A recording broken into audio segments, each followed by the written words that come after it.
একে তো শীতের সময় হাঁস মুরগির রোগ থেকে বাঁচাতে পারছি না, তারপরে কুকুরের জ্বালাতনে অস্থির হয়ে যাচ্ছি। প্রতি বছরই রাজা পুষলে একটা না একটা রাজা আমার কুকুরেই খেয়ে নিবে। সকালে 2টা রাজা আমি একসাথে ছেড়ে দিয়েছিলাম। শখের এই জিনিসগুলো খাওয়ার থেকে বাসায় ঘুরে বেড়ায়, সেটাই দেখতে আমার বেশি ভালো লাগে।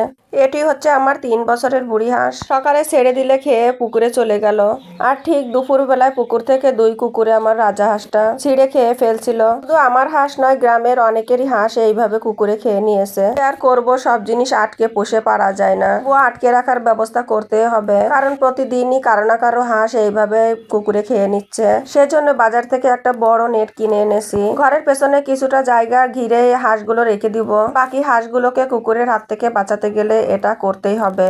এটা হচ্ছে আমাদের ঘরের পেছনে, এখানে হাঁসগুলো আমি রেখে দিব।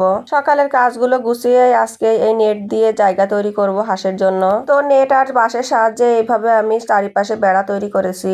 এর ভিতরে হাঁসগুলো রাখলে কুকুর ঢুকতে পারবে না, আর আমিও নিশ্চিন্তে থাকতে পারবো। হাঁসটার জন্য খুবই খারাপ লাগছিল, তবু কি আর করা। বাসায় আসলে আমি যেখানেই থাকি সেখানেই আমার কাছে চলে যায় খাওয়ার জন্য। তো যাই হোক, সে কথা মনে করে কোনো লাভ নেই, হাঁসটা তো আর ফিরেই আসবে না। তো হাঁসের জন্য জায়গা তৈরি করতে গিয়ে অনেকটাই বেলা হয়ে গেছে। তাড়াতাড়ি করে রান্না করতে আসছি, এসে দেখি আনিকা সবকিছু তরকারি কোটে কাটে রেডি করে রেখেছে। এখন শুধু বসে রান্না করে নিব। তো আজকে দুপুরে রান্না করব লাউ দিয়ে রুই মাছ আর লাউয়ের খোসা ভাজি। লাউয়ের খোসা ভাজি করে খাওয়ার কথা শুনেছি, কিন্তু কোনোদিন খাওয়া হয়নি। আজকে এটা ভাজি করে দেখবো কেমন খেতে। তো লাউয়ের খোসাগুলো আনিকা অনেক বড় বড় করে কুটেছে, আর একটু কুচি কুচি করে কুটলে বেশি ভালো হতো। তো শীতের লাউ আরো বড় বড় করে কোটা, তাই খোসাগুলোকে নরম করার জন্য আমি একটু লবণ দিয়ে চটকিয়ে রেখেছি। এদিকে রান্না করছি আর ওদিকে কাজ আর একটা বাড়িয়ে নিলাম। অনেকদিন হয়েছে ফ্রিজ পরিষ্কার করা হয়নি, তো ফ্রিজের ভিতরে মাছ মাংসের রক্ত আর বরফে জমে গেছে। তো রান্না শেষ করে ফ্রিজটা পরিষ্কার করে ফেলবো। এদিকে লাউ রান্না করার জন্য মাছ ভাজি করাও হয়ে গেছে। এবার চুলার উপর পাতিলে পরিমাণ মতো তেল, কাঁচা ঝাল, পেঁয়াজ, জিরা, সরিষা বাটা আর পরিমাণ মতো লবণ আর হলুদ দিয়ে মশলাটা ভালোভাবে কষিয়ে নিব।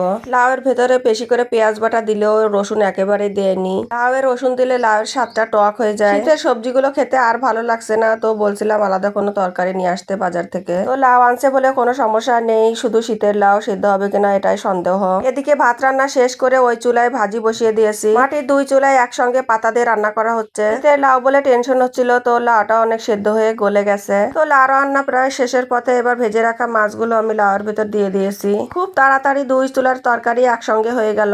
সকালের দুপুরের খাবার দিয়ে আমি ফ্রিজ পরিষ্কার করতে চলে এসেছি। ফ্রিজটা পরিষ্কার করে গোসল করব আর তারপরে দুপুরের খাবার খাবো। জানি না আজকে দুপুরের খাবার খেতে কয়টা বাজবে। তো যাই হোক, এটা নতুন কিছু না, প্রতিদিনই এমনই হয়ে থাকে। কাজে ব্যস্ত থাকলে খাওয়ার কথা একেবারে মনে থাকে না আমার। রান্নার আগে ফ্রিজটা খালি করে দরজা খুলে রেখেছিলাম বরফটা যাতে গলে যায়। এমনিতে শীতের সময় সেজন্য বরফগুলো গলছিল না, তো আমি একটা রড দিয়ে খোঁচা দিয়ে দিয়ে বরফগুলো সব সারিয়ে নিলাম। ফ্রিজের ভেতরে মাছ, মাংস, দুধ যা কিছু ছিল সব গামলার নিচে রেখে দিয়েছি। সেগুলো গলে যাচ্ছে, অথচ ফ্রিজের ভিতরে বরফগুলো গলছে না। তো দেরি করলে চলবে না, সেজন্য লোহার একটা রড দিয়ে আমি বরফগুলো সব সারিয়ে নিলাম। সামনে আসছে রমজান মাস, আর রমজানের জন্য মাছ, মাংস, দুধ এগুলো বাজার করে রাখতে হবে ফ্রিজে। বছরে 2 থেকে 3 বার ফ্রিজের ভেতরটা পরিষ্কার করা হয়। ফ্রিজের ভিতরে মাছ মাংসগুলো খুব সাবধানের সাথে রাখি, সেজন্য বেশি পরিষ্কার করা লাগে না। চুলায় খড়কুটা পাতা দিয়ে রান্না করতে হয়। গ্রামের বাড়িতে রান্নাঘরে ফ্রিজ রাখাটা খুবই সমস্যা। তাহলে দেখুন কত সুন্দর, আর যত্নে রাখলে জিনিসটা এমন সুন্দর থাকে। তো যাই হোক, অনেক কষ্টে ফ্রিজটা পরিষ্কার করে